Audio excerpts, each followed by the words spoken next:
Hello everyone, greetings. I was not planning to stream this, but screw it. Let's see what this Games Radar event has to show. Apparently we're gonna see something from Square Enix and some exclusive announcements and stuff, so, you know, I don't know. Maybe something major will happen here, and maybe it's worth not missing this. We'll see. This is, I think, Games Radar's first foray into doing a game presentation of this type, but I don't know. Why not? Let's hang out for a little longer. Hopefully this show won't be as long as the PC gaming show was, which was like 2 hours and 20 minutes, and much of it felt like wasted time with the not so funny skits and the poor pacing. Hopefully with this game show, we'll get some more substantial announcements. It's going to start in 5 minutes. Let me know if the volume is doing all right, if the audio levels are okay, if you can hear me all right. Let's pop out the chat here, move it over here. There we go. There we go.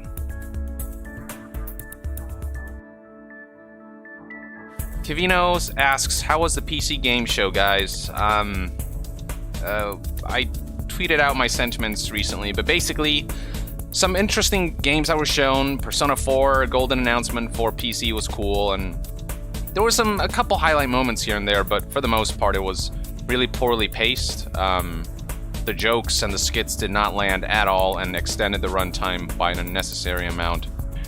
And I don't know, I had a tough time sitting through it, so hopefully the Games Radar show will be an improvement, and hopefully it'll find a way to keep my interest engaged. And hopefully they'll manage their runtime better utilize a lot of time that they have, and not waste people's time, and, you know, show some really cool games, and hopefully leave off with a really you know, surprising and epic announcement. But yeah, I don't know what this game show is, really. This is just the first time Games Radar's doing this, but you never know where major announcements will come from, so I don't know. I'll check it out and give you guys my thoughts after the show's over. I don't know. I get the feeling that we're not going to see too many major announcements, given that this is a more low-key game show. Major companies will reserve their major announcements for bigger gaming events, the ones that will really draw in an audience. I don't know if this is one of those, but screw it. Let's just hang out, have some fun, talk, chat, and react to this thing, whatever it may be.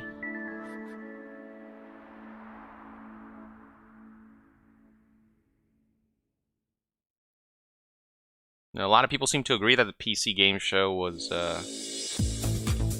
below par, but yeah, the Persona 4 PC announcement was great, and I'm glad that more people will get to play that title. Hopefully this also means that, you know, we'll see games like Persona 5 also make their way to PC at some point. Just the more people can play Persona, the better, because it really is a fantastic series of JRPGs, really stylistic, a lot of interesting narrative elements, great gameplay, and it's a bit Pokemon-esque, where you're literally sort of capturing these personas and using them to fight. But yeah, I'm glad to see there are already a couple thousand of you here in the chat. Thanks for hanging out with me and kind of seeing what this is all about. I'm as in the dark as you are, so let's see where this takes us.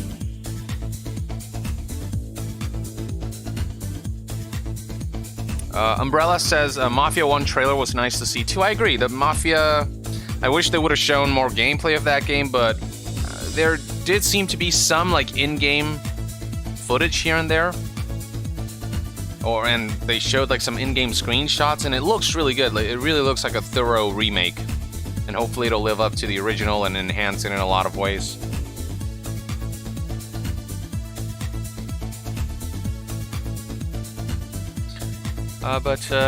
Yeah, I don't know what, I have no predictions for this one.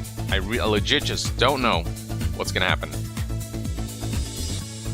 But, you know, in 1 minute, we'll find out. I hope in 2 hours I have to be somewhere, so I hope this show lasts, you know, like an hour and a half. Otherwise, it's... I don't know. I think if you're going to do a 2-hour show, you really have to get the pacing nailed down so it doesn't feel like it's 2 hours. The PC game show felt like it was 3 hours, even though it was 2.5 hours. 2 hours and 20 minutes. Knack 3 in the chat, I see. Wouldn't that be something if Knack 3, of all shows, it was announced here in this obscure future game show? Wouldn't that be a plot twist? Oh, God. I'm a little tired today. Only got like 4 to 5 hours of sleep, which is, I don't know, decent, I guess, but could use a little more. Highlighting the major events going on around the world right now. And now begins the program.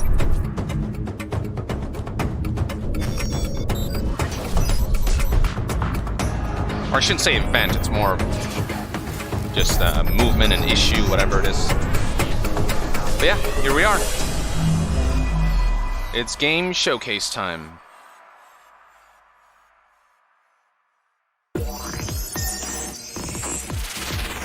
World premiere. World premiere. Already I'm liking the pace better. No dumb skit. Anything of the sort. It's just immediately here's a trailer.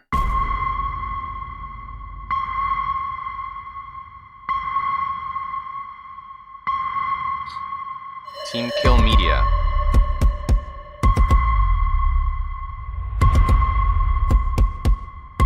Seems to be some kind of indie project. Another horror thriller. Oh, PS5 game. Alright. Is it like a PS5 exclusive?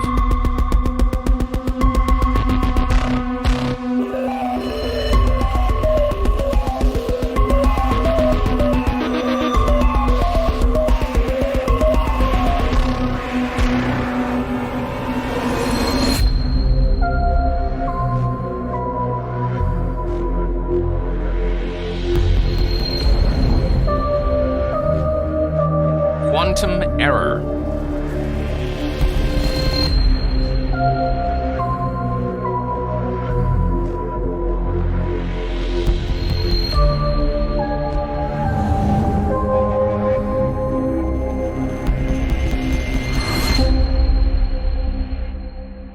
QuantumError.com or Quantum-Error.com. It did say PS5 there, so I guess it is an exclusive. Otherwise, they would, you know, they would say PS5, Xbox Series X, and PC. Hello and welcome to the Future Games Oh yeah, Nolan North show. is hosting this. What a way to Fun start, fact. right? I am Nolan North, and many of you may know me Actor as and voice your actor. ghost That's redundant. from Destiny. Voice actors Or for perhaps actors. Dr. Edward Richtofen Anyway. from the Call of Duty series, or even, you know, the Penguin from the Arkham series. Oh my gosh. Okay, Nolan, we get it. We get it. You've done a million, hundred gazillion games. We got it. Right. Of course, most of you know me as Nathan Drake from Uncharted, where you probably recognize that voice. I'm so happy to be working alongside her again as we host this showcase of upcoming games. Please give it up and welcome the lovely and talented Miss Emily Rose. She plays Hey, Elena Nolan. Fisher in Uncharted. Hello. Hi, everybody. Welcome from my home to yours. I'm really excited about what we have in store for you today. As PlayStation 5 and Xbox Series X draw near, we're going to be talking to leading game developers to see what we really can expect from the future of games. Plus, we have a host of exclusive game reveals, world premieres, new gameplay demos from current and next-gen consoles. And some of these are so secret, even I haven't been told about them yet. Wait, they didn't tell you about them? What, they told you? No, like they really didn't tell you about them? People are playing favorites. Because I mean, I have the whole list right in front of me, right there. Whatever, send them to me. And let's get into the good stuff. Okay, so the next title is from Red Thread Games. They're this little indie studio in Norway. I love Norway. You might know them from their Choice and Consequence series, Dreamfall chapters. So get ready for the Oh, world Dreamfall. exclusive premiere of their new project. World premiere.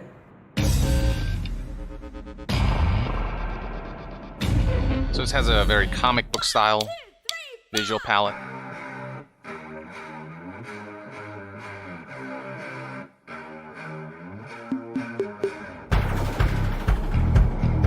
A bit of a Borderland-esque, or a Walking Dead-esque, in the way characters and objects are textured.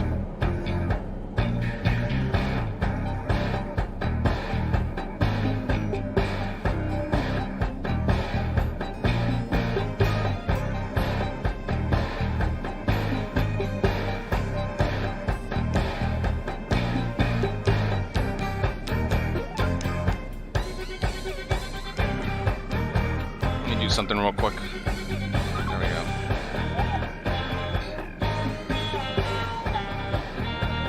Yeah, it gives off a Borderlands vibe. I mean, like, out there in the wasteland, similar sort of graphic style.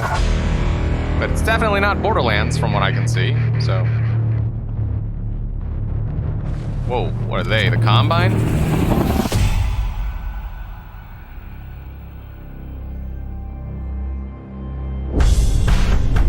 About hope, friendship, love, road trips, music, family, robots, ghosts, signals, relationships. Okay, I'm gonna stop. It's about a lot of things. Power of words. Like the Thum in Skyrim, where you go Fuzro Da, and you just blow the guy's socks off.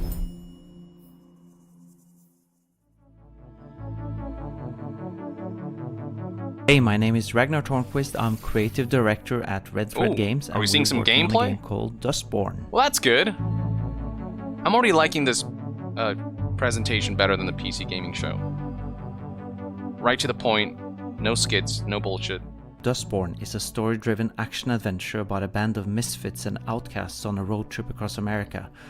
It's a game about hope, friendship, love, robots, and the power of words. So in this footage, you're watching our main character, Pax, explore a small commune in the Pacific Northwest. She's come here with her crew to recruit her sister, but it turns out her sister's not interested in joining the crew. So your job is to convince her and deal with the consequences of what happens next.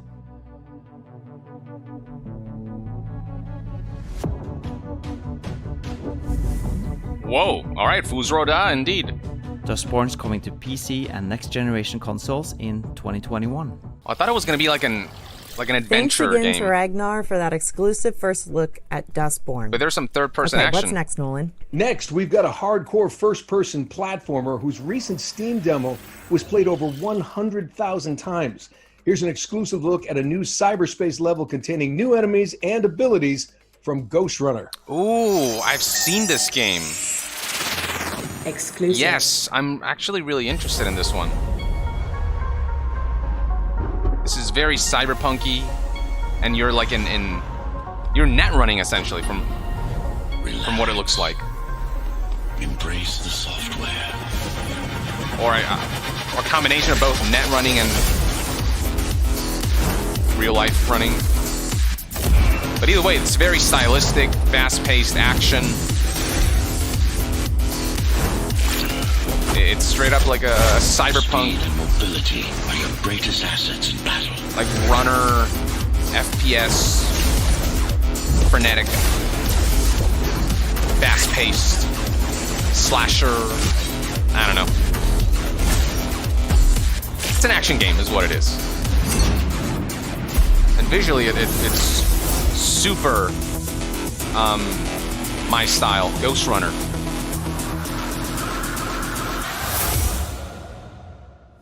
Ghost Runner is coming to PS4, Xbox One, Switch, and PC later this year. All right, we're flipping back in time to the 1930s now with a game that stole the show at the recent Xbox Series X showcase. Here's Tatiana Delgado to reveal more about Call of the Sea's spectacular first trailer. Okay, this presentation is actually not bad at all. They're not wasting any time, and the games I've shown so far look Harry. pretty interesting. What have you done? No cringe comedy, Hello, just I'm Tatiana Delgado from Out of the Blue Games, working on Call of the Sea. You might have seen our reveal trailer during the recent Xbox Series X event, but we wanted to take the opportunity to walk you through it and tell you a bit more about the game. How strange that your trail ends here. this looks Call of cool. the Sea is a first-person adventure puzzle game set in the 1930s that takes place in the far reaches of the South Pacific. You take the role of Nora, a woman who has crossed an ocean in search of her husband's missing expedition. At Out of the Blue, we love telling stories and designing puzzles. That is why we wanted to create a game Whoa. that had a strong presence of both. That orange And landscape also, reminded me of we Blade always Runner approach our games with 2049. the player's emotions in mind. That being said, although Call of the Sea is a puzzle game, I would say that it is the narrative that drives the game. Therefore, puzzles serve the narrative and make the story advance as a reward when solving them. Some of the puzzles we have to do with the expedition itself, using the real-world technology of the era. In others, you will try to decipher what the ancient runes were for. And going back to the story, we have the good fortune of having actress Cissy Jones as the voice of Nora. We adore her acting in Firewatch and her ability to create a strong presence with only her voice. It is a tale of self-discovery, an exploration not only of the island, but of the character's inner self. Looks very pretty. Although our game was inspired to an extent by the works of H.P. Lovecraft, this is not a horror game, but an adventure game. We hope to give you a vivid mystery and at the same time an emotional journey. Thank you for your time, and we look forward to revealing more of Call of the Sea in the coming months. Remember when I said during the PC gaming show that they, instead of doing dev interviews, they should show gameplay footage with commentary on top and kind of keep things very brief and condensed? Call of the Sea is developed by They're doing it right. Blue and will launch on Xbox One, Xbox Series X, and Windows platforms. Our next game features none other than Sherlock Holmes, but this time he's a youthful, more arrogant version of the famous detective. Here's the producer and community manager from Frogwares to tell us more about the game's setting and how they plan to create a truly open-world detective game. Dante Groom says, "Hey, I just picked up the Surge 2 and I love it. I'm glad. Cyberpunk Hi, Souls-like, everyone. basically." My name is Sergey Ganisyan, and I'm the producer and community manager at Frogwares. We are an 80 people strong independent studio from Kyiv, Ukraine. You may know us for our detective games, such as the Sherlock Holmes adventures, as well as the recent The Sinking City. Whoa. We are working on our new game, Sherlock Holmes Chapter 1. It's a story-driven investigation thriller in which you play as the young 21-year-old Sherlock before he becomes the legend that we all know. For John Watson and Jim Moriarty, Sherlock was a brilliant but rebellious aspiring detective trying to prove himself.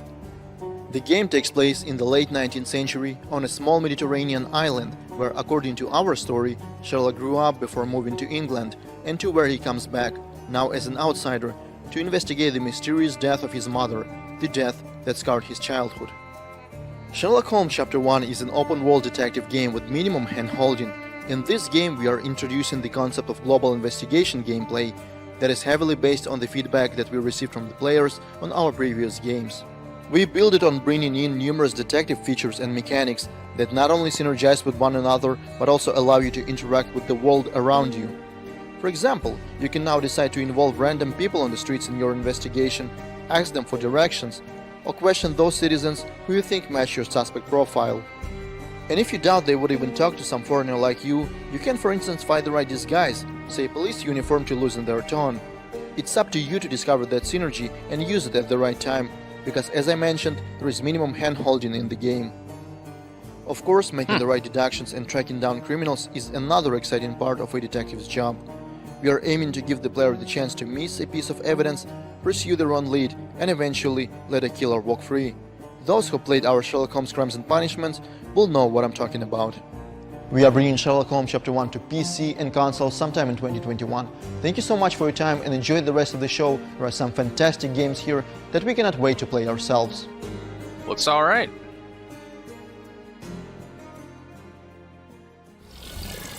Sherlock Holmes Chapter 1 is coming to PC, current, and next-gen consoles in 2021. In our next part of the show, the Future Game Show, goes retro with a series of games that reimagine the arcade and console classics of some of my favorite eras, the 80s and 90s. And what better way to begin than with a bullet hell shoot 'em up created by a small team from Lebanon, including a former Pixar artist. Here's an exclusive gameplay slice of Signy. Exclusive. Yeah, that one was more like concept arts with a little bit of like, I think, in-game shots.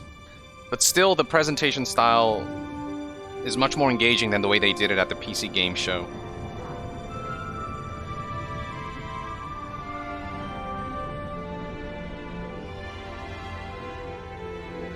I'm actually having a good time so far. I don't expect this to be PS5 event levels of hype, but like, I'm not tuning out, I'm engaged. And the games shown so far all look pretty neat, actually.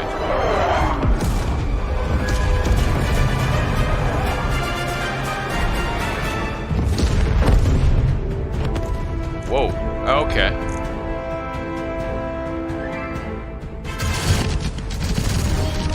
One of those bullet hell type of games. And this is gameplay. Hell yes. Any dev who shows gameplay when they reveal their game, have my respect.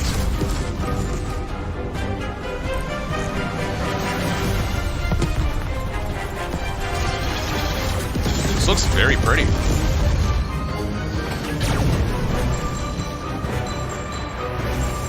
Looks like it could be pretty fun too.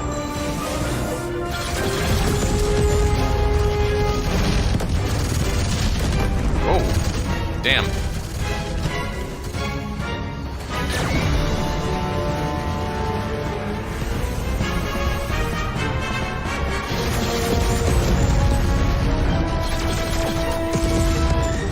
How much practice did this guy have?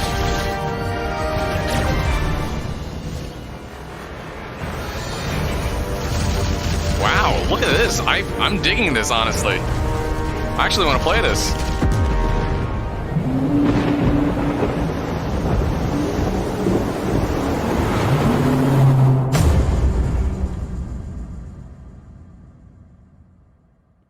Shit. I want to play that. Signy is coming to Windows, Mac, and the developers hope next generation consoles. Okay, so we're keeping the arcade vibes coming with a high-speed tribute to arcade racing classics like Daytona USA, and a stylish platformer that looks like a noir comic book. But first... World premiere.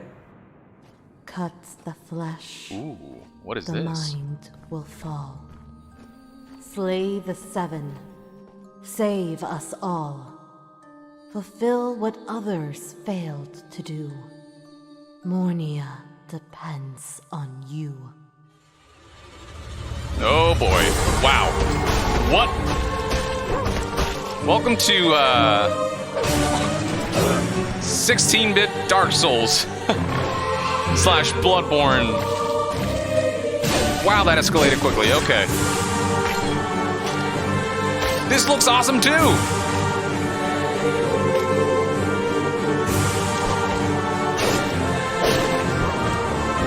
The show's kind of killing it so far.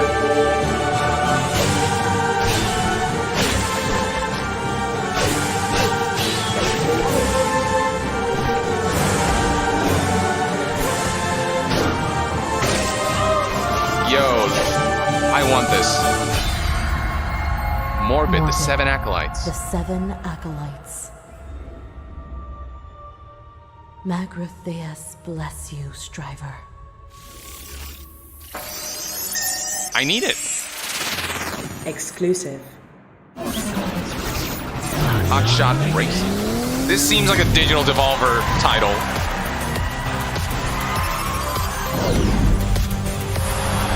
It has that vibe. I could be wrong, but...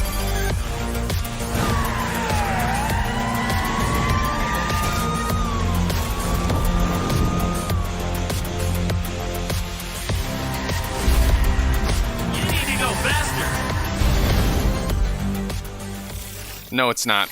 I don't think it is. On the bottom right, it didn't. I don't think it showed Digital Devolver. I think it showed Sumo or something. Ooh, a next-gen title. Tales is Oh, our yes. indie love letter to classic JRPGs. So far, we've shown a small portion of the game's overall content and the ways that you'll be able to learn from the past, act in the present, and rewrite the future, all in real time on one screen. This unique presentation lets you see the impact of your choices instantly, and to get really creative in combat by combining skills and playing with time. Speaking of combat, we just updated our demo on Steam to include Wilhelm, the Child Mage, in a mini Colosseum mode that features a number of new, challenging battles. We're really excited to be bringing Chris Tales both to next-gen consoles and all current consoles later this year. Yeah, this game was shown at the PC Game Show and kind of showed a little more here. And this is one of those games that really impressed me when I saw it first last year, I believe it was.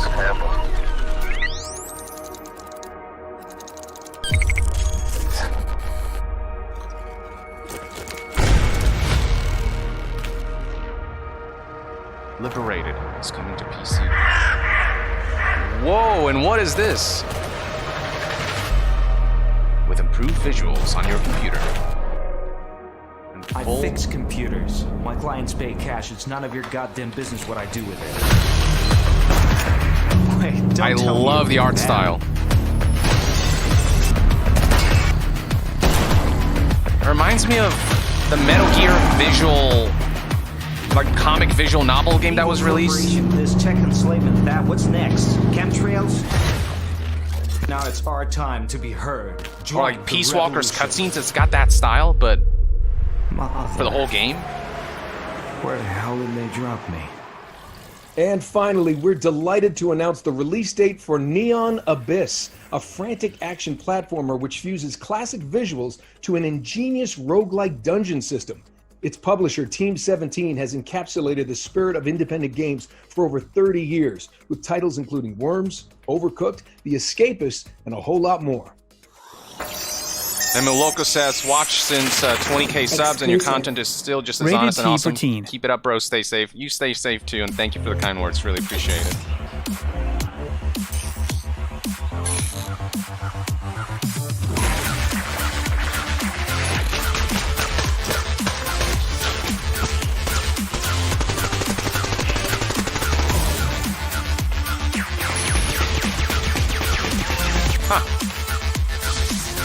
Whoa. This is a sort of a side-scroller bullet hell game. Interesting.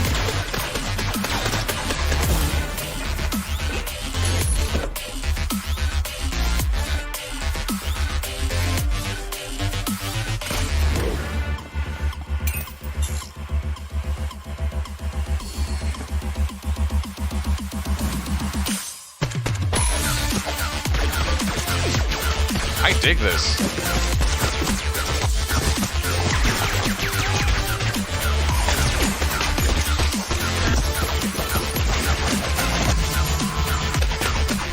Wow, this looks...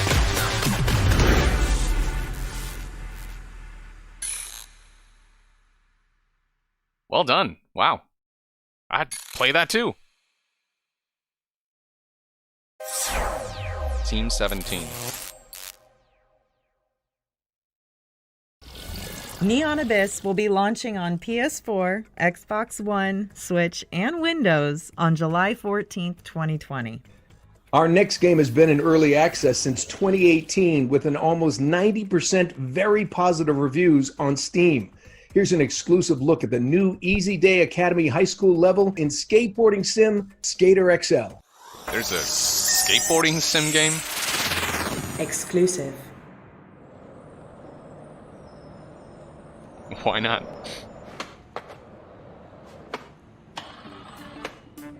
Yeah, I don't think I've played this. I don't think I've had the pleasure. Skater XL.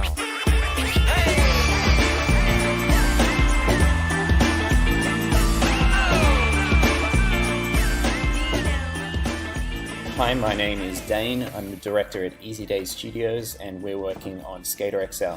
Today we're showing a first look at the Easy Day High School level, This is a new environment we've been working on for some time, and we're excited to show it off today.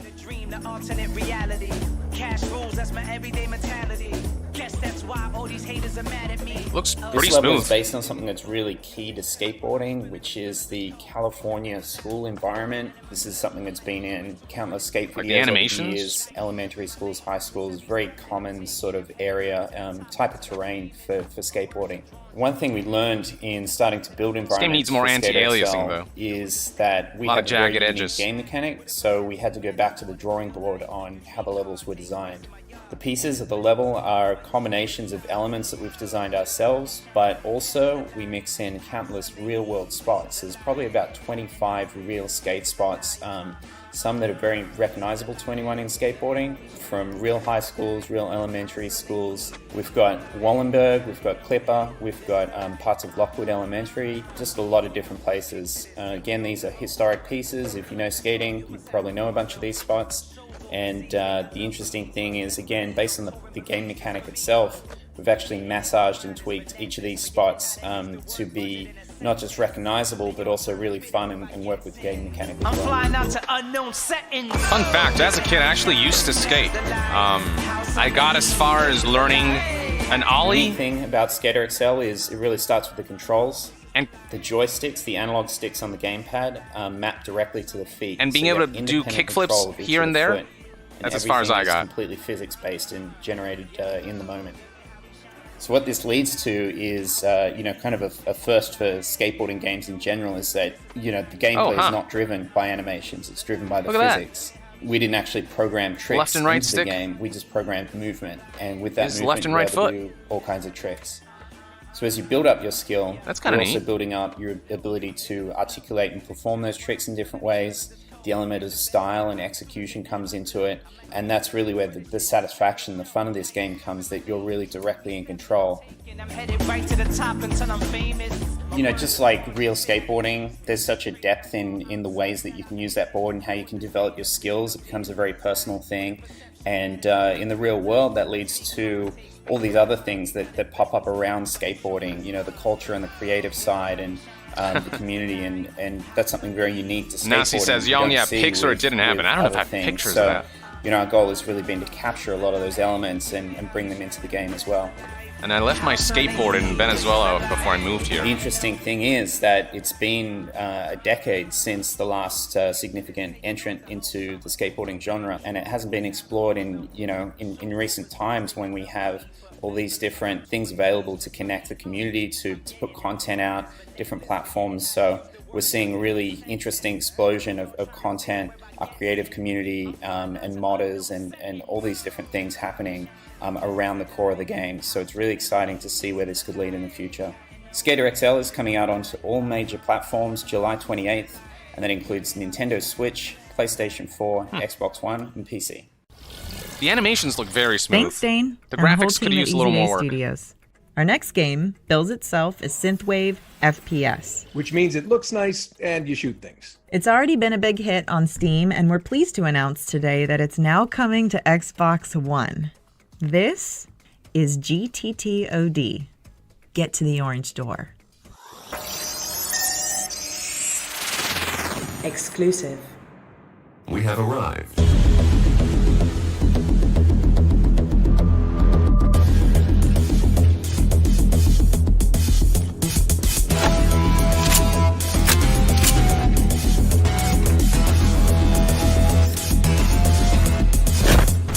Oh, this is like Tron.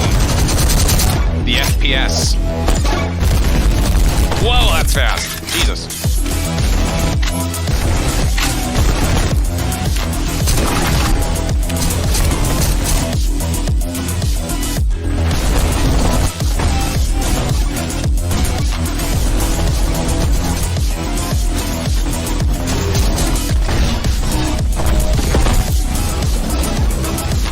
I'm gonna call this game Doom Eternal.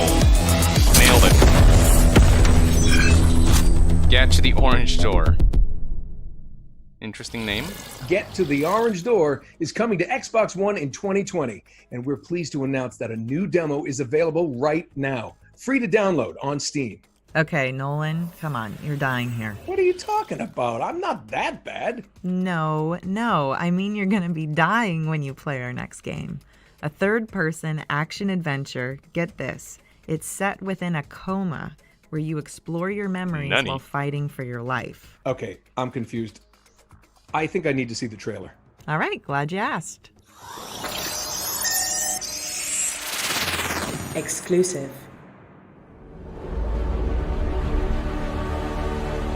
In a coma.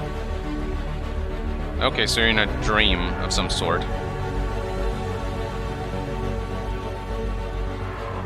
Your only weapons are your treasured memories in a world and the people you love. Well, that's trippy. Huh. Okay.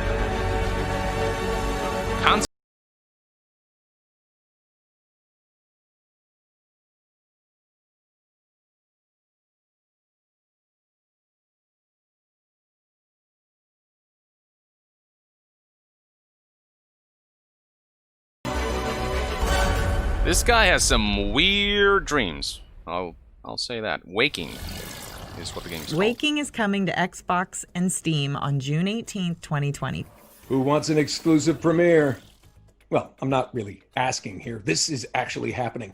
Our next game is a sequel to the critically acclaimed World War II flying sim Bomber Crew, which boldly goes as close as its licensing team allows into a new era.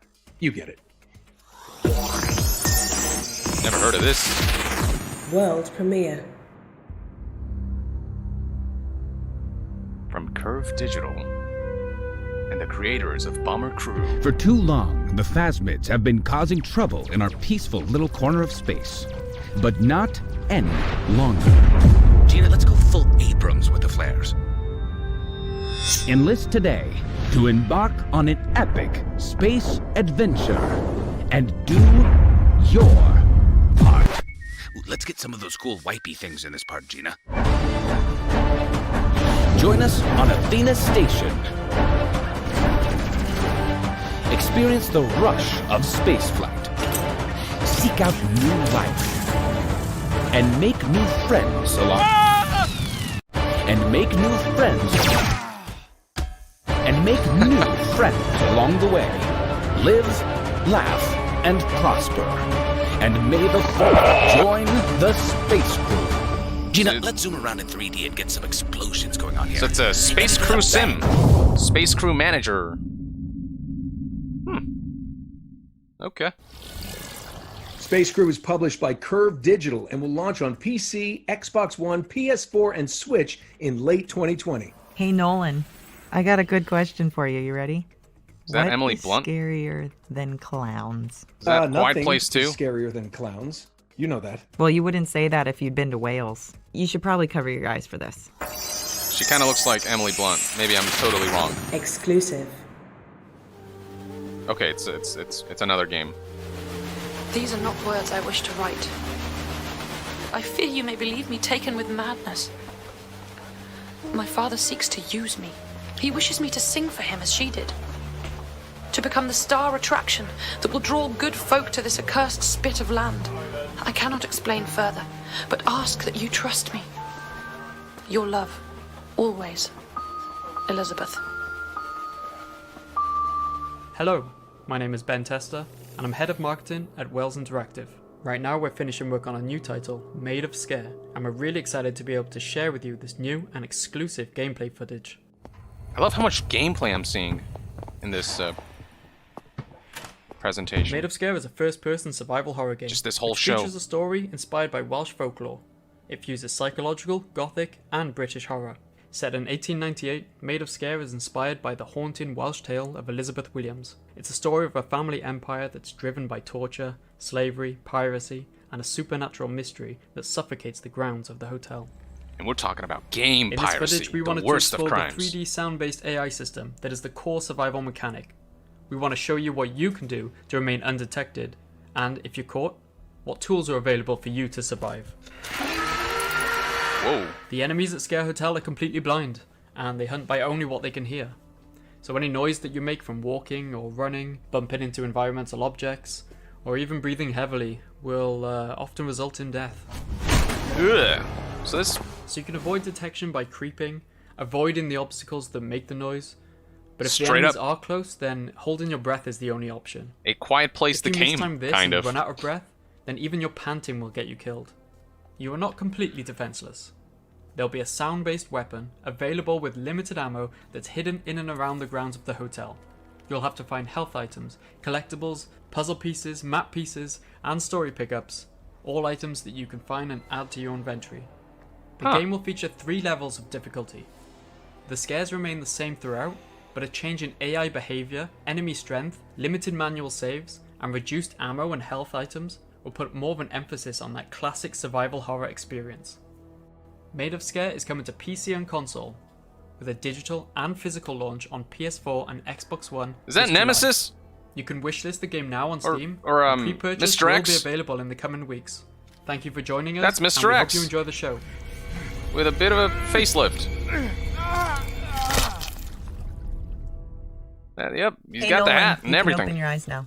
Okay, there you go. All right, Made of Scare launches on PS4, Xbox, Switch, and Windows in 2020. Hey, Em, what's better than looking at one upcoming game? Is this another one of your dad jokes? It's looking at a collection of upcoming games in the space of a few minutes. Okay, I'm listening. Here's an incredible lineup of future hits to get excited about.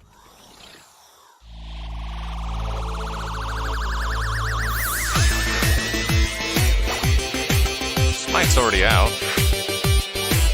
Right? It's been out.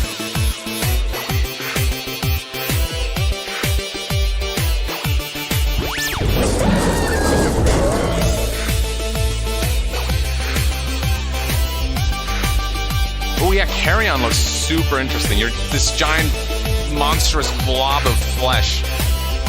You just go around tearing shit apart. You rip and tear. Found. Whoa. Hello. Ooh, another cyberpunk setting title. Ooh, okay. I'm a huge fan of the cyberpunk genre, so that I gotta keep an eye out on. Dog Simulator, okay.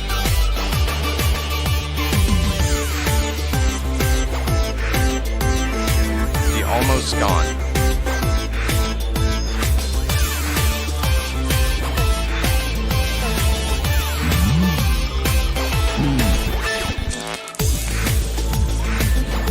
Oh, right. We saw this game at the PC game show. Inkulanati.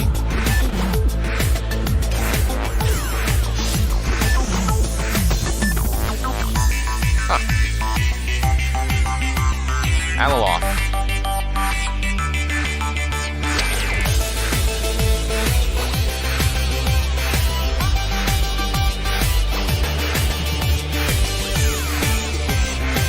Another cyberpunk game, Cloudpunk.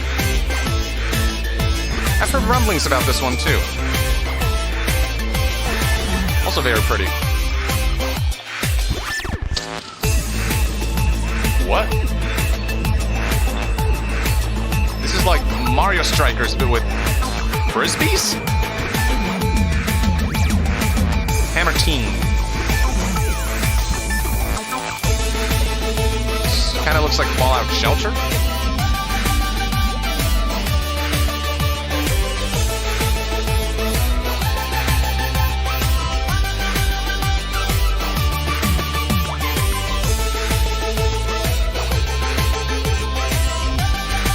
Archage Unchained. This looks like an MMO. Yep, it's an MMO. And you can find out more information about all those titles by heading to GamesRadar.com. Our next game appeared in our sister event, the PC Gaming Show, just a few hours ago. And we're delighted to have John Pearl join us now for an exclusive look at Remnant From the Ashes DLC, subject 2923. Exclusive. This was shown at the PC Game Show. So So I guess the gameplay we're going to see here in this show instead.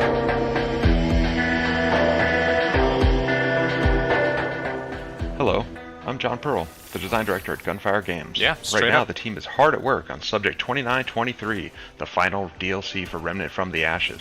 This DLC is much larger and more expansive than any of the previous content we've released.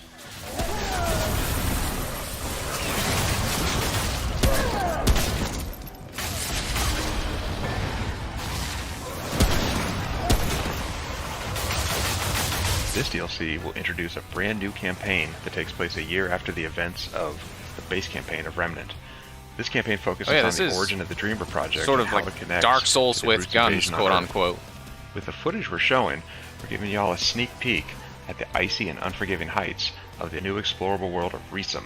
The inhabitants of the world are an entirely new faction of enemies. Plenty of good things about it. Which are a race of menacing humanoid rats. In combat, you'll find they are as resourceful as they are deadly.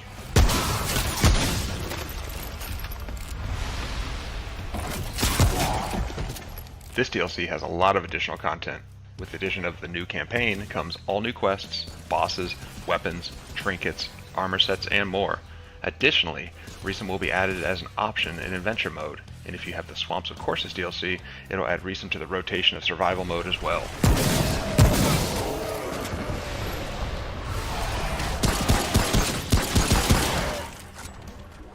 The Subject 2923 DLC is coming to PC, Xbox One, and PlayStation 4 on August 20th, and we can't wait for everyone to play it.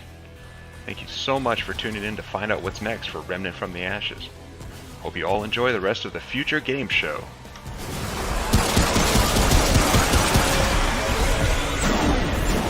Ooh, nice dodge right there. Them All right, iframes. so Remnant from the Ashes, Subject 2923, will launch on Xbox One, Rue197 says, hey, Mr. Yeah, and love from Windows the UK. PC. I send my love to you from the US. Thank you. And now for something completely different. Exclusive.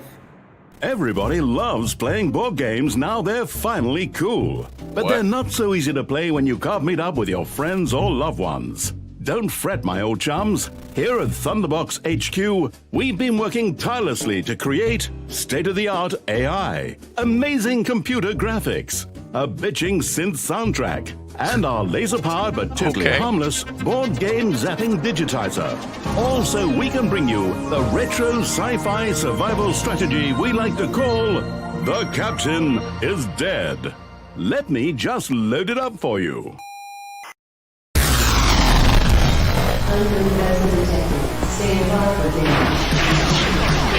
Oh my god, there are aliens all over the ship. Come on, open up. Wow, this looks kind of dangerous. Good! This gives off a bit of a Suda51 vibe. Maybe it's just me. Ready! Get your goddamn dirty tentacles off of my spaceship! Biological components operating at 100%. Skill assimilated. Reminds me of one of those old-fashioned video games. Very polygonal graphics look kind of strange. Taking charge. So I get it. It is a stylistic choice. I haven't but used one of these since 3086. I'm still fine. Those aliens picked the wrong ship to mess with. The Captain is Dead. Head on over right now to Steam right now to wish list it up right now. It's a hell of a wig. The Captain is Dead is a digital board game and will launch on Steam in 2020. Okay, so our next games, they're linked by their focus on player creativity. From designing a food-themed obstacle course for you and your friends, to creating a mobile base that traverses a savage land. But let's start with a title called Main Assembly. Hello inventors, and welcome to Main Assembly, a game that gives you the freedom to create anything you can imagine. With huge open sandboxes to explore, your creations will be pushed to the breaking point. Jam-packed with loads of challenges and parts to unlock, pushing your inventions to the limit. Revolutionary freeform crafting lets you construct anything with ease and precision. Once you have perfected your design, why not take it for a test flight? Happy with how your robot looks? With the visual programming interface, you can set up controls and use sensors to make logic for different types of automation and really put your creations to work. Or jump online with friends to compete and collaborate.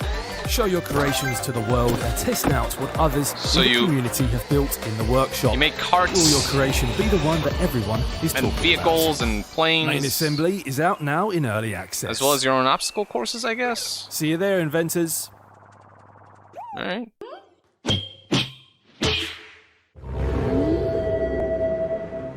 Bad yolk.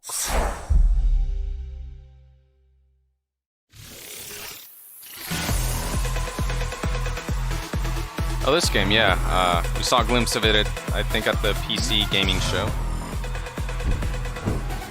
There's also...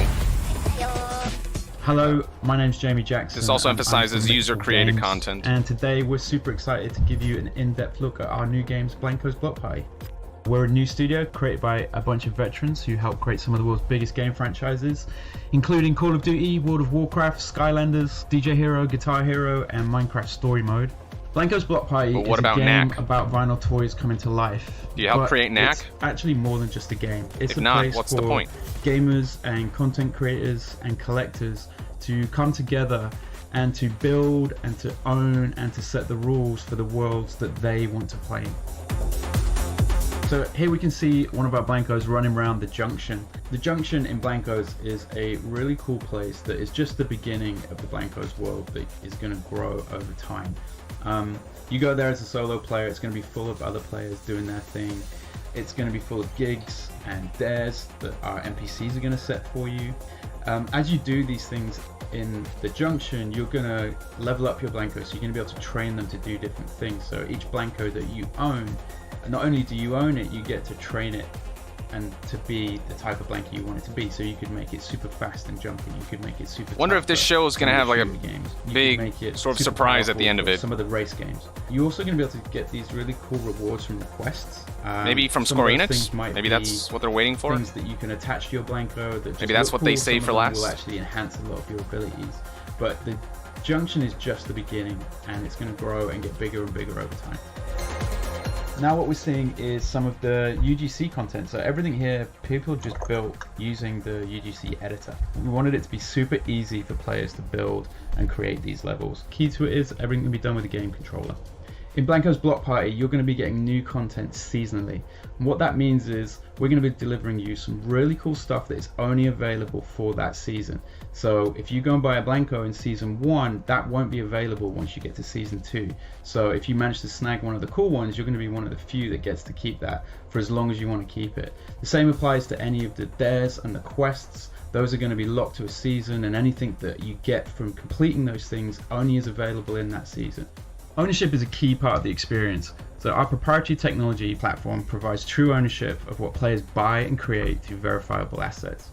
It allows us to legitimize the type of grey markets that pop up around so many games, and it gives players the power to dictate the value of those assets. And the key thing is you as a player own it, and we're going to make it really easy for you to do what you want with that. Players can create the world that they want in Blancos. We've just provided really easy tools so that you can build whatever world you want to build and set the rules for that world. The limit really is kind of your imagination. Never been a fan of like content being locked to a season. Blanco's Block Party is coming to PC later this year, and we will be. I know a lot of games do it. I've never been a fan of it. And our betas soon. If you want to know more about it, head over, reserve your account at blancos.com, and you can also follow us on Twitter at PlayBlancos and Instagram at PlayBlancos. Thank you and enjoy the show.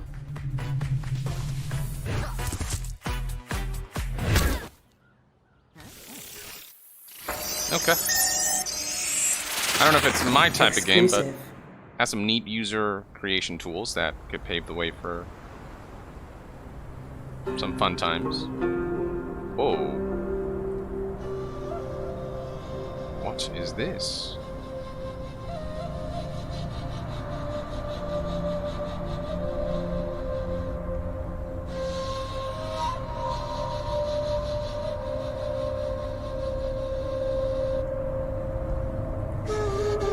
Yeah, that last game, it seems like there's going to be a lot of monetization elements involved. Just, I don't know, that's the feeling I get based on how he was talking about the game. Though I hope, obviously, they've managed to find a good balance where it's not super egregious, but... Yeah, what is this game, though?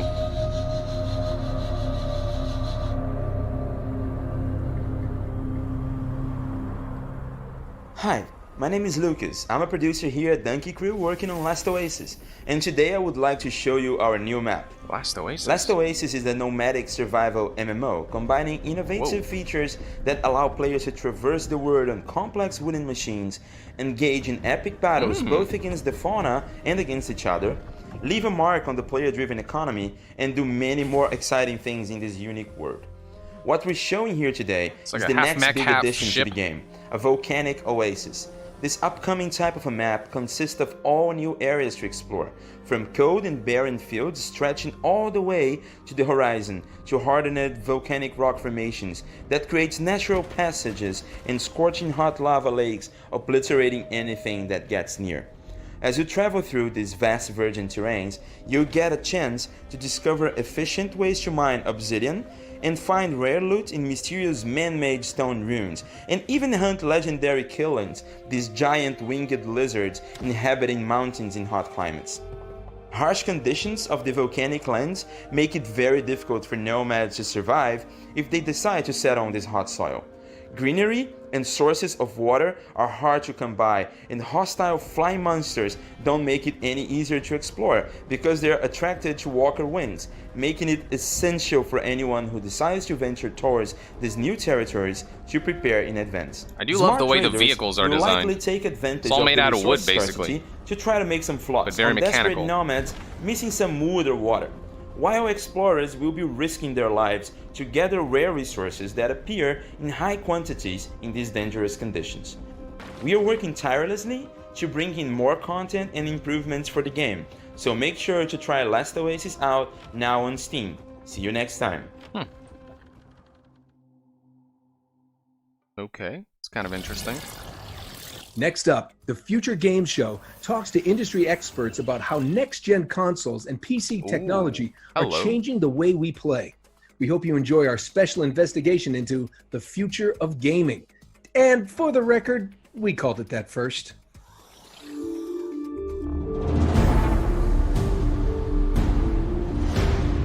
Oh, hell yeah! Cyberpunk.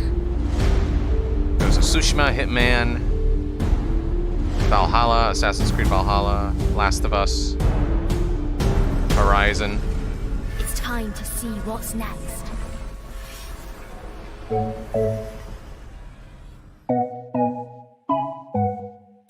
A new generation of gaming is upon us, with home consoles such as Sony's PlayStation 5 and Microsoft Xbox Series X set to release in late 2020. Developers are preparing to change the way we play forever. We see companies like Google Stadia continuing to push the boundaries of cloud gaming technology, while studios like Epic Games are beginning to show us what a new generation of engines will be capable of delivering. The Future Game Show has caught up with some of the world's leading developers in fields including graphics, audio, storytelling, and machine learning to discover how the next generation of hardware will push video games in a way that we have never experienced before.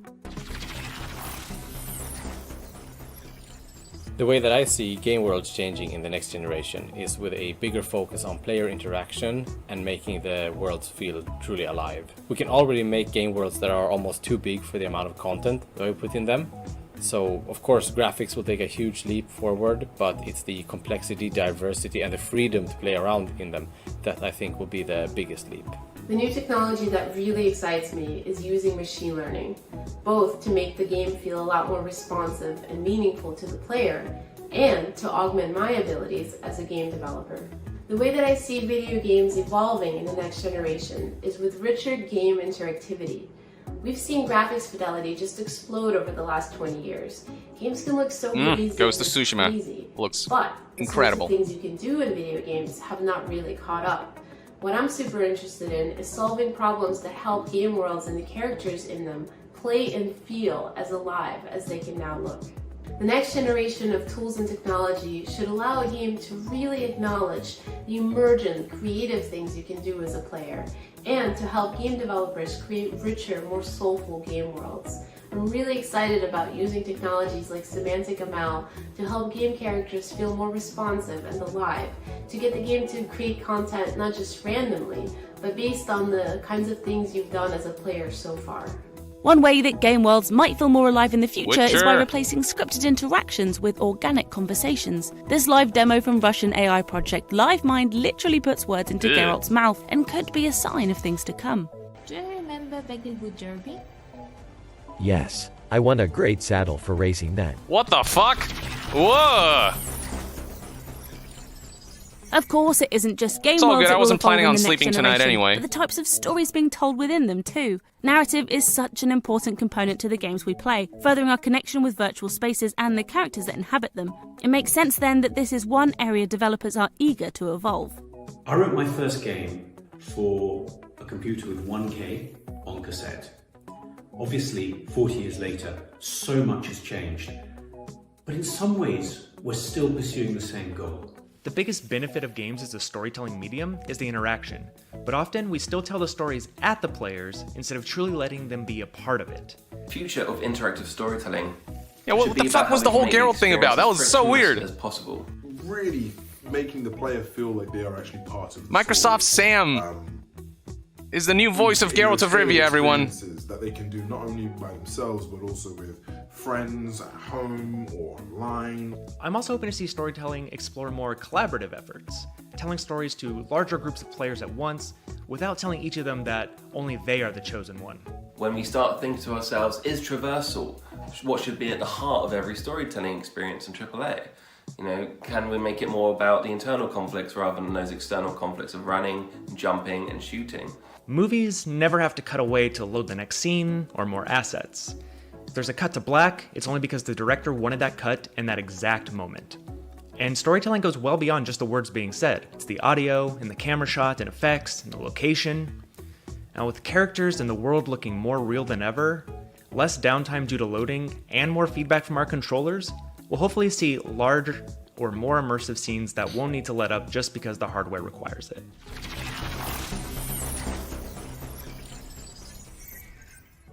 A new generation of hardware means we are about to encounter That wasn't a Geralt, new that was frontier for Gerald graphical with a fidelity and visual effects. That's a given. G-E-R-A-L-D. But what about game audio? Sounds about right. Sony and Microsoft are putting more emphasis than ever before Gerald on of audio. Rivia. And in the way that sound can draw us in game worlds like never before, could our sense of immersion in virtual spaces be about to change entirely? In the next generation, audio will definitely be recorded and expressed in a much bigger sense. We're already starting to see hints of it already.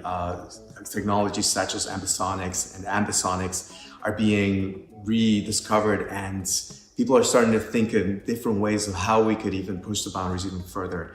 So one of the things that's so exciting about the next gen audio is that it's promising just a whole new level of immersion. Obviously the PS5 3D audio is kind of the most outspoken example of this. And so with that new immersion, hopefully is going to come whole new levels of player engagement. There's something that's very special about sound and music is that it really gets to, it accesses the core of who we are. And the fact that we have 3D audio will enhance that in a much grander sense. I am curious about 3D audio. Of course, some of the biggest changes to play you won't be able to see. From smaller teams being given the tools to more easily achieve their creative ambitions, the expansion of services such as cross-platform play and cloud gaming, to a huge reduction in load times and install sizes. Here's just some of the reasons developers are excited about the changes on the near horizon. Playing games in the next generation should feel more social than ever, with all the online services bound to get a refresh. I definitely feel like the next generation will have more opportunities to play together when we can't be together. I think the future of mobile gaming is really about two things. The first is about ubiquity. The second part of mobile gaming in the future is going to be about sociability. People are going to play games in a more and more social manner, and it'll be strange in the future if you find someone that's actually playing a game purely solo and never plays any game with other people. Crossplay is becoming more widely accepted and implemented, and that means you shouldn't have to coordinate what SKU you're getting with your friends, what version they're getting, what platform they're on. You should be able to seamlessly play together, which is amazing. Almost zero load times, cross-platform ownerships of games, cross-platform cloud saves, and just overall the focus on the player's experience rather than the platform itself. The next generation of hardware should allow smaller teams to create products of a higher graphical fidelity. Is the developers will have this extraordinary opportunity to create really rich, diverse worlds at very, very high resolution. And we'll be able to come to rely on game engines to do so much of what we couldn't do before in terms of complex lip syncing, facial expression, complex animation. What this will do is it'll level the playing field for developers. And developers who previously couldn't have competed at the high end will be able to do so. It's a really exciting time. Well, we'd like to thank everyone who gave up their time to bring us that the devs' insight take into on the future of gaming. Next All gen. right, our next game is introduced by a gaming Oh, more games. legend. Excellent. Thanks, Emily. You know, guys, No, seriously, Nolan? Oh my god. Okay, no, I refer, of course, to Brian Fargo. He's the original producer of Fallout. He's here to tell you about Wasteland. the action RPG Wastelands 3. Let's take a look. Exclusive. Hello, everybody. I'm Brian Fargo. I was the executive producer on the original Fallout and Wasteland series. And I'm here to tell you today that finally Wasteland 3 is coming August 28th for the Xbox, PC, and PlayStation 4. Yeah, they said a lot of words there for the future of this? gaming, but the proof will be in the pudding when I actually see all that in action. Until then, it'll Who just would be murder like families and more children? PR talk than anything, until, seeing is believing. Or I guess Let's with find the monsters who 3D did audio, this. hearing is believing.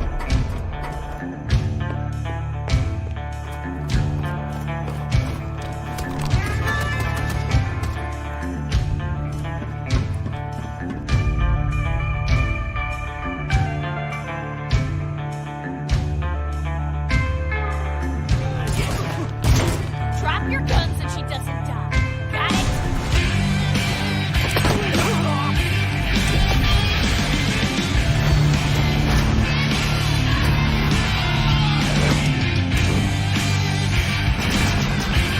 Yeah, Wastelands is sort of the Fallout before Fallout, the originator of that type of experience.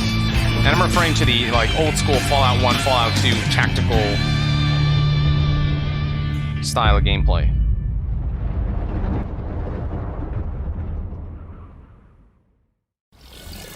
Wastelands 3 is coming to The graphics Xbox of this game One, do look outdated, though. PS4, Windows, Mac, and Linux on August 28th, Oh, 2020. Linux. Well, that's nice. Question. If clowns are a 10 on the scarometer? And what? My dying is like a 4? Yeah, we've been over this. Look, if clowns are like high, then our next game needs a new scoring system. Check out this new gameplay from survival horror Remothered, Broken Porcelain. Remothered. Exclusive. That's Rated Kingdom M Hearts. for mature. Kingdom Hearts style nomenclature Please there. come in, Miss Reed. Come in. Good evening, Mr. Ashman. Do you remember me? This is definitely Only between old friends. I'm Jennifer, by the way. okay. Some of it is pre-rendered. Some of it seems to be in-game. call me Lynn. That's in-game.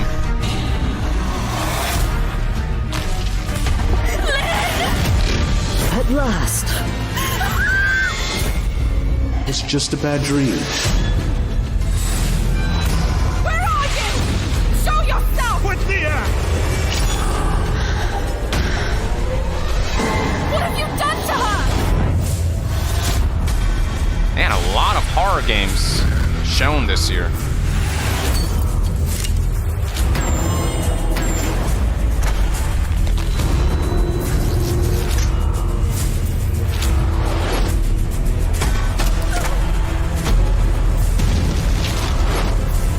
Also, those title cards remind me of Resident Evil 6. You if you won't remember do it, that. Mr. Ashman.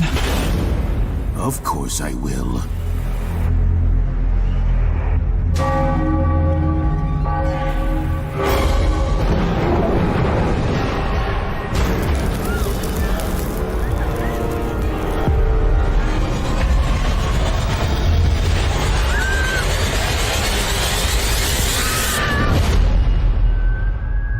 August 25th. Kingdom Hearts Remind, Kingdom Hearts Remothered. Joking aside, didn't look so bad. Remothered Broken Porcelain comes to PS4, Xbox One, Switch, and Windows in late 2020. Next up, we That have could a be pretty cool. world-exclusive teaser for a new title from Different Tales. No spoilers here, but if there's a full moon tonight, we all should stay inside. World premiere.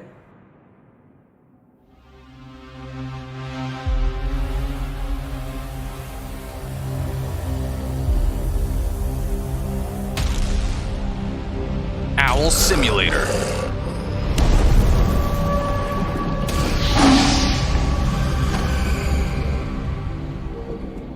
Well, that was a very vague and undescriptive trailer.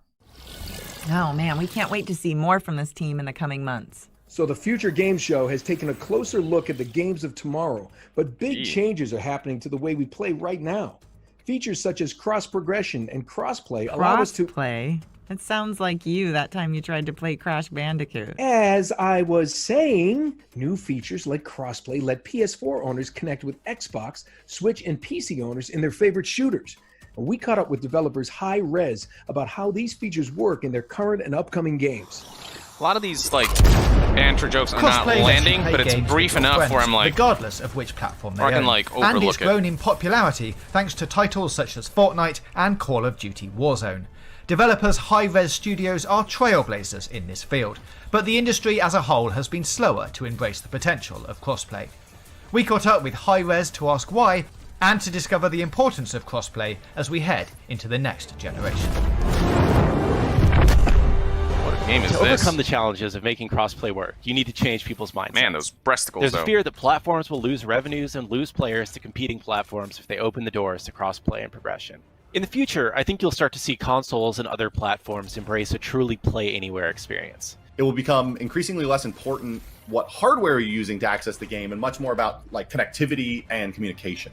There'll still be exclusives, but the true crossover hits won't be constrained to one platform. Crossplay and cross-progression also challenges game developers to think more globally and holistically about audiences. That you should be able to play from anywhere, doing anything, and kind of have that that follow you around as you go from console to console or platform to platform. If they choose Xbox or PlayStation or Nintendo or PC for the next generation, it doesn't matter. The game they love and the purchases they made will come with them. Players expect the same experience across all of their platforms. I do like that. And so to be able to actually pull Crossplay, that off takes a reasonably cross-saves. high level of sophistication. And you one also want to purchase ensure that across the board. competition across all these platforms is fair regardless of who they're up against. Now that a console game is a PC game, is a mobile game, for many games, things like cultural relativism, localization, global community management are a bigger and bigger role in gaming. So I think the long answer short, that's one of the kind of maybe hidden benefits of crossplay, is it stimulates diversity and kind of a global approach to how you think about gaming. To deliver next-gen crossplay and progression like this, it takes commitment from the start. Hi-Rez Studios currently publishes 3 crossplay and cross-progression titles, with a 4th coming this summer. We keep learning new lessons, but the single biggest is, it's much easier to build a play-anywhere title from the start than it is to shoehorn it later in a project. More players accessing the same game rather than fragmenting across all of these platforms also means that your ability to make matches and the quality of those matches starts to increase. Overall, we're looking to drive the most fair and fun game experience we possibly can, and we think that crossplay and cross-progression are some of the most important pillars to get there. Yeah, crossplay and cross-save should be standard next gen, period. You guys ready? It's time to get paid! Don't worry, Demo was born ready. What is What's up, this? everybody? I'm Scott Lucier, aka Scott Gandhi, and I'm the lead designer at First Watch Games. Currently, we're finishing work on Rogue Company, and we're really excited to be able to share this update with you today.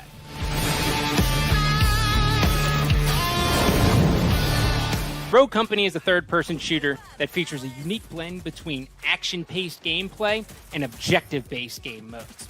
In Rogue Company, you play as a rogue, which are a group of elite mercenaries that operate outside of the wall, and they drop in exotic locations all over the world. Rogue Company is going to be free to play, and it'll feature cross-play and cross-progression across all platforms. Since day one of our cornerstones was making sure that you were able to play the game you want, on the platform you want, with the friends that you want. At the end of the day, Rogue Company can be summarized in one word: inclusive. Today we are in the late stages of Rogue Company development, which means we're testing crossplay and cross-progression features, polishing weapons, rogues, and maps. The majority of my time is spent refining the core combat experience. Is this announced already? I've never heard of this game also before. making sure that our maps or is it and being modes announced are today? providing exciting and unique gameplay. I do want to say, it's pretty amazing to play Rogue Company on a handheld device like the Switch. Being able to play Rogue Company at 60 FPS as I sit on the couch and my wife is watching another episode of Love Island is a dream come true.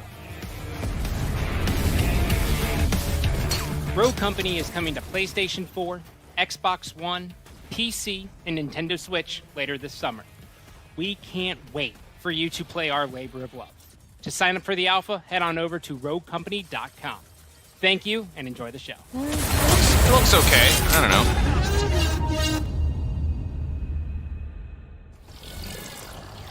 Big thanks to the teams at High Res for that look into the future of crossplay and info about their upcoming titles.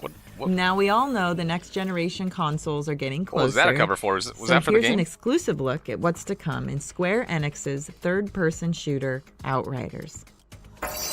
Ah, this is the Square Enix game. Wait, exclusive. Outriders. Next time on the Outriders broadcast, we'll be taking a look at the journey into the unknown, plus the characters joining your adventure as you battle through a hostile world. We'll also be showcasing a brand new area and delving deeper into our next Holiday class, 2020 the release. Pyromancer. Coming next month. Oh, is that all Square Enix had a show? Well, that's disappointing. We can't wait to hear more about Outriders in the lead up to release sometime in holiday 2020. It's an announcement for an announcement. We're heading 150 years into the future next, where humanity is struggling to survive and human brains are being transferred into robot bodies. Here's more on Disintegration. Not one step further. See what we've got. 5 integrated outlaws. Sir, have you got weapons and shelter in there? Maybe you could give us a chance to rest. We may have more of interest to you than guns. Hi there, my name's Marcus Lathrop. Mixture of gameplay and cinematics. President and creative director at V1 Interactive, and we are currently working on our brand new debut game called Disintegration, and we are super excited to finally be getting ready for it to launch soon. Wow, look at you. Yeah, I guess you Disintegration. Comes out June 16th. We set out to build something truly unique. It blends some great parts of a first-person shooter with a real-time tactical elements in a way that's never been done before. I've and not in a heard way that required us to invent all new gameplay great mechanics things about this in game, order if I for it to recall. work. Core B dropped. The story of Disintegration is something that's set about 150 years from now in the future, where humanity's really struggling to survive. And one means of survival is taking the human brain and actually implanting it within an armored shell and attaching that to this is from the Halo armature, co-creator, allowing them Marcus to survive Leto. through this period of time. Once in these robotic armatures, humans now find themselves And the in feedback a I've world heard where surrounding they this are game super has strong, not been they're very super durable, enthusiastic. and some of them don't want to return back to humanity again. And so a new army is developed called the Rayon. In this world, we play some of those early integrated who are fighting back and who don't want to follow along with the Rayon. I've seen what you call freedom. Not interested. In Disintegration's multiplayer, we allow the players to team up 5v5 against one another, each with their own crew in this incredible battle against one another. Each one of those matches takes place in a different type of game mode, so there's a great variety of things to hop into. Victory! In order for the player to really have success playing Disintegration, they need to consider both parts of the equation. On one hand is your grab cycle and your weapons and abilities that you use fluidly in combat. That's just one part of the equation, though. On the other hand is your ground squad, each with their unique abilities that you can fire off tactically in gameplay. It's important that the player understands that both of these things work in tandem together and that they are part of a whole. They are the crew. And for you to kind of consider both parts is critical for your success. So Disintegration is finally going to be released on June 16th on I don't know, here there's just a lack of agency with this game because you're kind of up above the battlefield, you're not really there engaging be on all 3 platforms with what's going on the ground. Waiting for the community to hop in and start playing with us. So there's just a lack of urgency. I don't know, I've heard things like that. I haven't played it personally, so I wouldn't know. But What? The grav cycle? I'm a pilot. Uh-huh. It's called a pre-flight inspection. No judgments here, huh?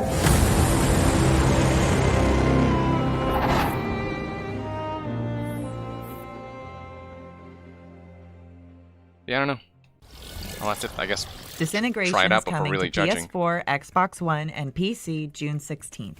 But reviews haven't been Now glowing for prepare this game. yourselves for a lesson in alternative history as we explore what might have happened if the Second World War didn't end in 1945. Exclusive. What do we have here? Hi everyone, my name is Bogdan Graczyk, the game director of the upcoming narrative-driven adventure game Paradise Lost. I'm super excited to walk you through the alternative history that serves as the setting for our story. In Paradise Lost, the Second World War doesn't end in 1945. Well, that sucks. In the spring of 1960, the Nazi regime is on its knees and Soviet troops are closing in. Without warning, the Nazis unleash the full might of their nuclear arsenal on their homeland and Eastern Europe, stopping the Soviet offensive in its tracks and turning Europe into an uninhabitable nuclear wasteland. To the rest of the world, this seems like a final act of desperation by one of the cruelest regimes in human history. Yet, few know of the secrets that have been hidden deep underground.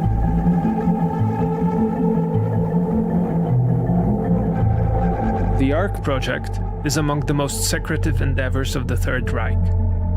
Its goal has been to construct a network of hidden, self-sustainable, heavily fortified underground bunkers meant to shelter an Aryan master race society until it can emerge and rule the post-nuclear landscape. But not everything goes according to plan. For reasons unknown, one of the bunkers, located just outside Kraków, Poland, goes dark. What's the genre of this game? Is it an adventure game? Is it a... Now, as you discover the past, you can shape the present. It's been 20 years since the explosion that set our story in motion. Yeah, seems to be a story-driven adventure game. A 12-year-old Polish boy driven by personal tragedy to seek out the bunker on the edge of Kraków. A 12-year-old? Man. This kid's got a lot of time. At first, the place seems completely desolate. What brought Szymon to the bunker? What answers is he seeking? You'll have to uncover the truth yourself.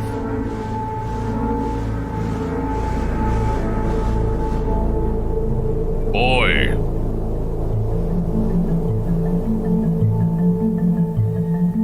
So, do you dare discover the last story on Earth?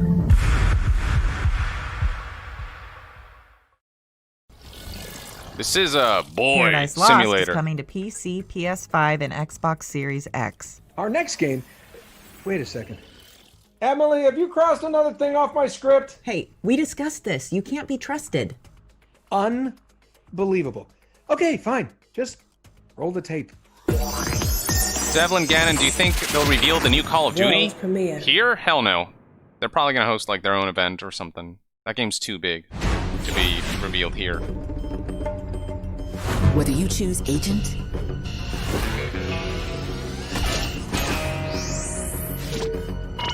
or choose Hacker,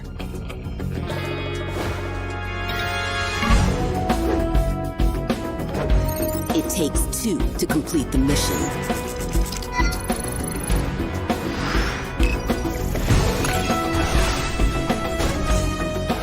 It takes two to stay alive.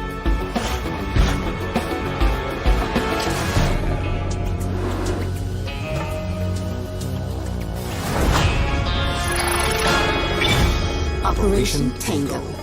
It takes two to save the world. So it's a co-op spy game, sort of asymmetric gameplay. Our next game is so secret, we don't even know its name at the time of this recording. So I'm just going to put myself out there and make one up. I'm guessing it's called The Kingdom of the Gusty Willows. What kind of fake name is that? It Kina. is not called The Kingdom of Gusty Willows. Here's the developers of The Kingdom of the Gusty Willows to talk about their show-stopping new PS5 project, The Kingdom of the Gusty Willows. Can I make it extremely clear? This is not called The Kingdom of the Gusty Willows. What's the big deal? It's a good title. This was shown at the PS5 event. It was among the most impressive of showcases. Looks like a Pixar movie combined with like Zelda adventuring exploration elements. The name isn't Kingdom of the Gusty Willows. With It's actually Pikmin called Kena Bridge of Spirits. like gameplay. See them right there? Pikmin-like gameplay elements, furry Pikmins. Hi, I'm Mike Looks Greer. really I'm cool. the Chief Creative Officer at Ember Lab. And I'm Josh Greer, Mike's brother. I'm the Chief Operating Officer here at the studio. You may have seen our game, Kena Bridge of Spirits, at the Sony PlayStation 5 event. And today, we're really excited to share a little bit more about the project with you. Hell yeah. So, what's this game all about? Well, Kena Bridge of Spirits is a story-driven action-adventure game that combines fast-paced combat with exploration and a really fun, charming companion mechanic where players are going around collecting forest creatures that we call the Rot. So, you play as Kena. She's a spirit guide who has traveled to this forgotten village and soon discovers that there are many trapped, lingering spirits. And it becomes clear that there are larger forces at play that have sort of corrupted the environment and stopped things from moving on. Well, the main focus of the game actually revolves around helping these trapped spirits.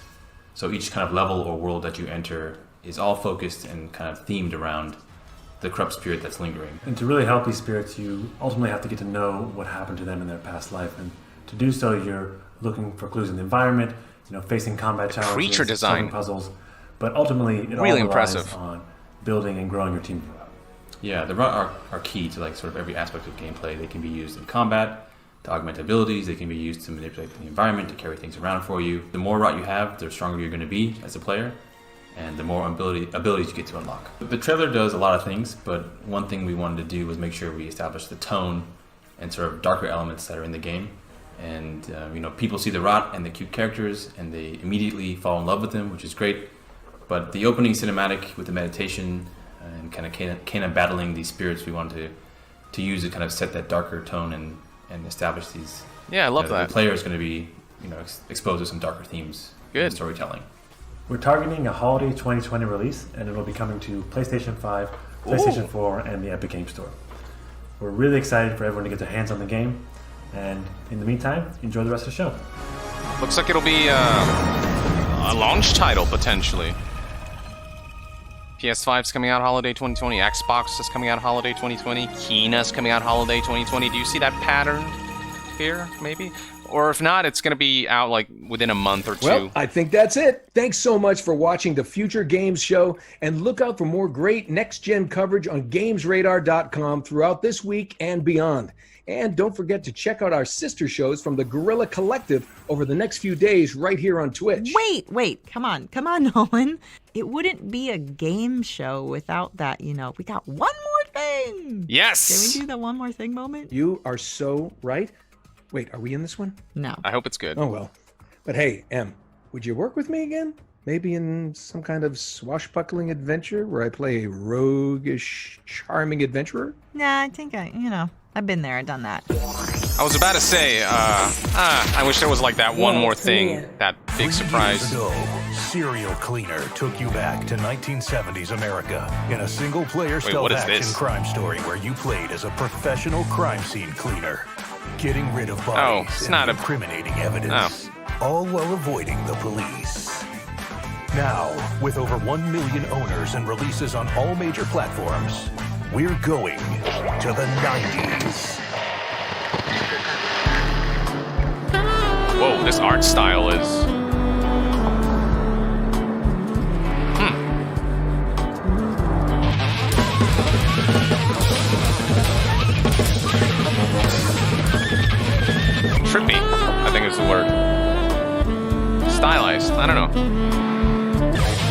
unique. Okay, what is going on?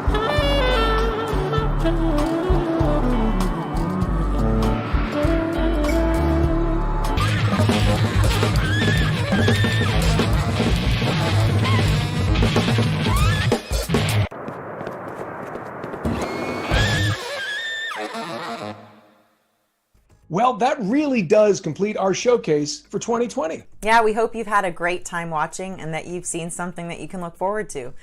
We also just want to take a moment to thank our partners for helping put all of this together, but most of all, we want to thank you for watching. I'm Nolan North. And I'm Emily Rose. And this has been, Emily, if you will, the Future Game.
This isn't meant to be the big E3 event for Xbox, Microsoft, or Nintendo. This is kind of a...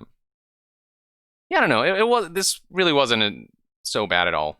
I liked it. Yeah, it was all right. It wasn't for the PC gaming show. I was kind of really just... It was really hard for me to focus on the event. With this, I was pretty focused and saw some really interesting games. And yeah, the pacing was good. The presentation style I thought was appropriate.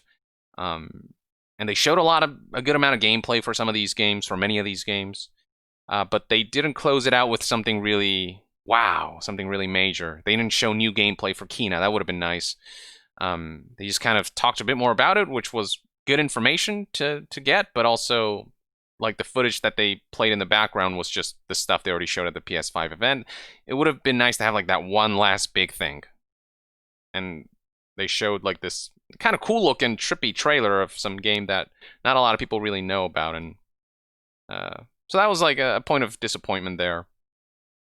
But yeah, my expectations for this event wasn't this is going to be the E3 of this year. It's a more low-key showcase, and for a more low-key showcase, they actually had a lot more to show than I anticipated, and a lot of the games shown actually look really good, and I want to keep my eye out on a couple of these. So, you know, not bad at all. It really, PC Game Show was just plain bad the way they presented that. This was all right.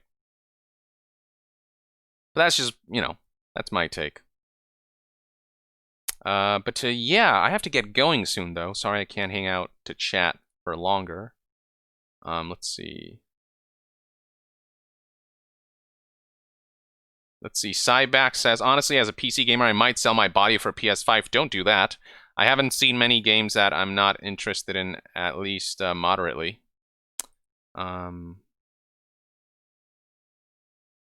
But yeah, I know people were hoping for like Bloodborne on PC, but those rumors never really had much backing. I like it might be revealed down the line, but I heard rumblings that the rumors, at least for these events that we streamed today, that they were not going to, it wasn't going to be revealed at Future Game Show or PC Gaming Show, and I don't even know if it is in development, frankly.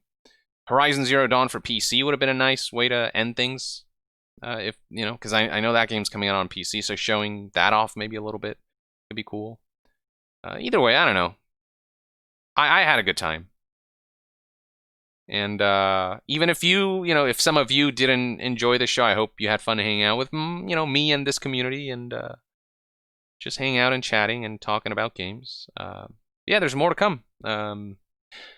Next up, I'll probably be streaming the Cyberpunk 2077 event, Night City Wire, which is happening on the 25th.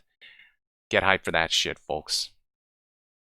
And what else? I don't know. There's probably other events.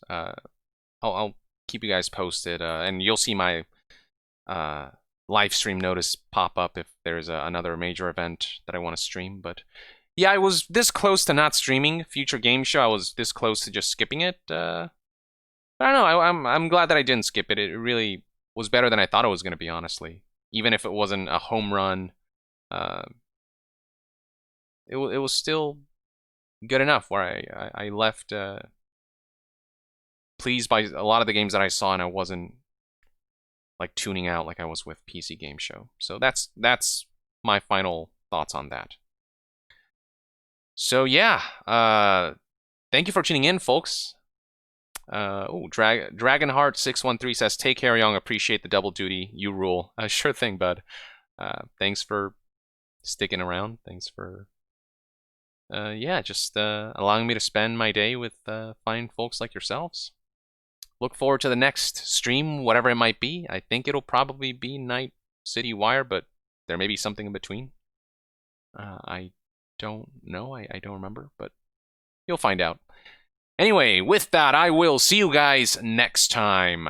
Yong out.